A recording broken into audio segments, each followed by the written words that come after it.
Hello, പുതിയൊരു വീഡിയോയിലേക്ക് എല്ലാവർക്കും സ്വാഗതം. ഇന്ന് നമ്മൾ നോക്കാൻ പോകുന്നത് നമ്മുടെ വീട്ടിൽ തന്നെ നമ്മുടെ ചെടികൾക്ക് ആവശ്യമായിട്ടുള്ള പോഷകങ്ങളും ന്യൂട്രീഷ്യനും എല്ലാം കിട്ടുവാൻ കണക്കിനുള്ള ഫെർട്ടിലൈസർ എങ്ങനെയൊക്കെ നമുക്ക് യൂസ് ചെയ്യാമെന്നതിനെ കുറിച്ചാണ്.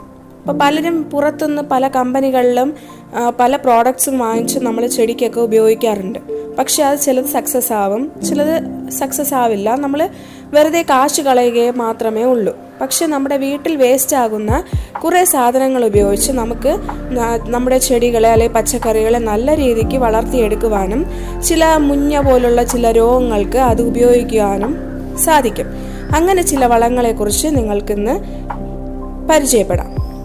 ആദ്യമായിട്ട് നമ്മുടെ കിച്ചണിലെ വേസ്റ്റ്, അത് നമ്മൾ വെറുതെ വലിച്ച് പുറത്ത് കളയും, അത് വേസ്റ്റായി പോകും. അപ്പം നമ്മൾ ഇതുപോലെ ശേഖരിച്ച്, അത് മാത്രമല്ല പഴത്തൊലി, കഞ്ഞി വെള്ളം, അരി കഴുകുന്ന വെള്ളം, ഇതൊക്കെ